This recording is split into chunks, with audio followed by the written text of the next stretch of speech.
Okay, magandang tanghali mga katakay. Dito kami sa MacArthur Shrine, Tacloban City. Matagal ko ng pangarap makarating dito sa lugar na to. Nakarating din sa wakas mga katakay. Tingnan natin kung anong history ng shrine na to. At ang view na rin mga katakay. Isama ko yung aking asawa at aking apo, yanan. Ito mga lods, tsaka yung aking bunso. Yan.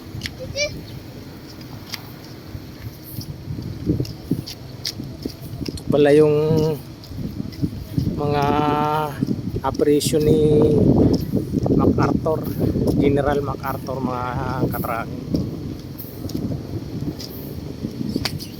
Ganda pala.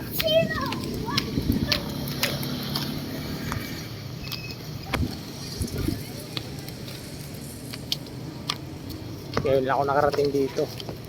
Pangarap ko ito makarating dito mula pagkabata ako mga katraki. At ngayon nakarating na.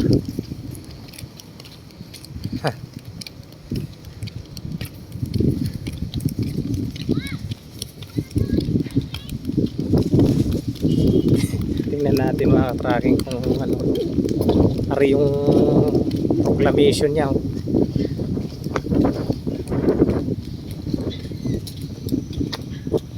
Nagproklama siya nung pagbalik ni MacArthur mga katracking mga lods. Ayan, nakasaad yung kanyang pangako.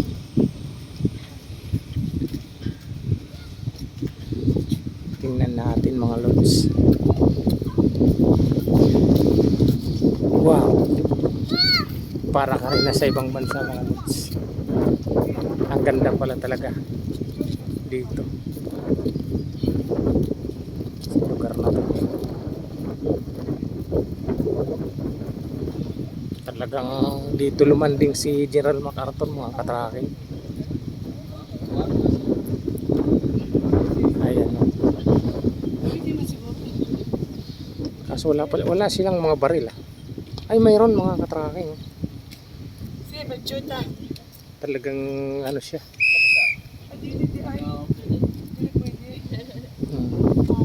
Bawal daw siya sa loob. Kasi ano siya eh. Kay mga Amerikano eh. Tingnan natin mga katracking dun sa ganda. Ang ganda. Kasi yung Baghdad nila. So, talagang dyan, dito pala siya lumanding sa lugar na to. Kasi Baghdad. Malod, so.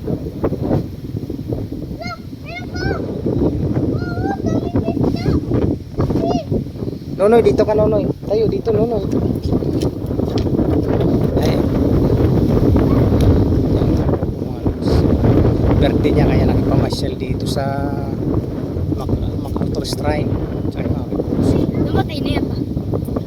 Patay. Tagal na yun. Ayan, dito mga lods. Sayang mga lods eh. Hindi tayo makapagpalipad ng drone kasi hangin. 75 years. Anniversary later. Wala mga lods. Matagal na pala talaga yung ano. Kasi Baghdad nila. 75 years anniversary. Kasi bangka Lady nila ba? Court Landing. MacArthur Corps. Baghdad nila. Ayan mga lods. Ito yung mga baril lang pa. Talaga nandito pa talaga yung ano. Ayan. Yung nakipaggera sila sa mga Hapon para ipagtanggol tayo mga Pilipino. Kaya malaking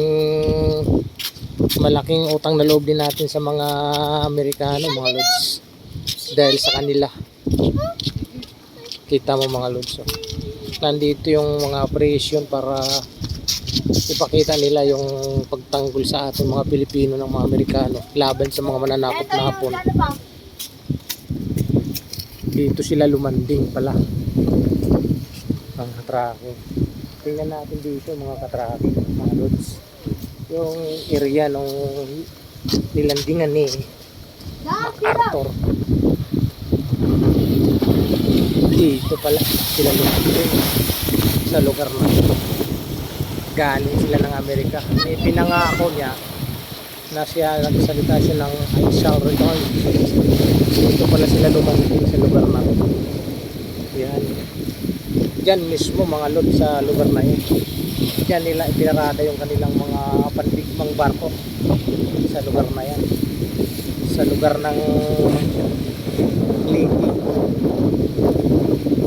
Palo Leyte. Dito sa lugar ng aking may bahay mga kata.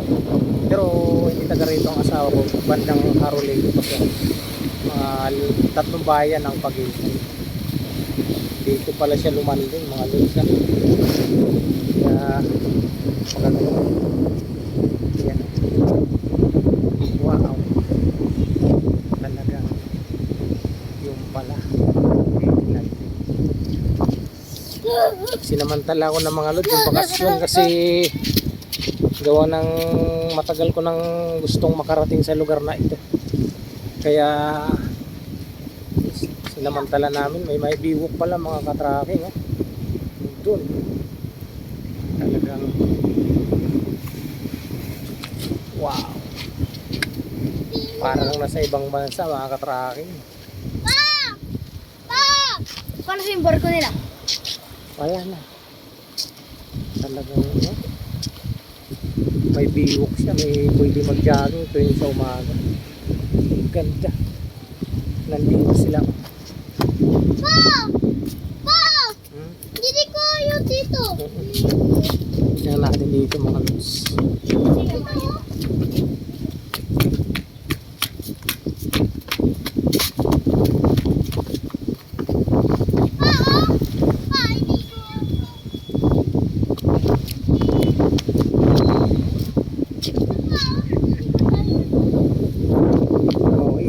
mga lod, hanggang dito na lang yung aking video mga lods. Sana yan ang gustuhan.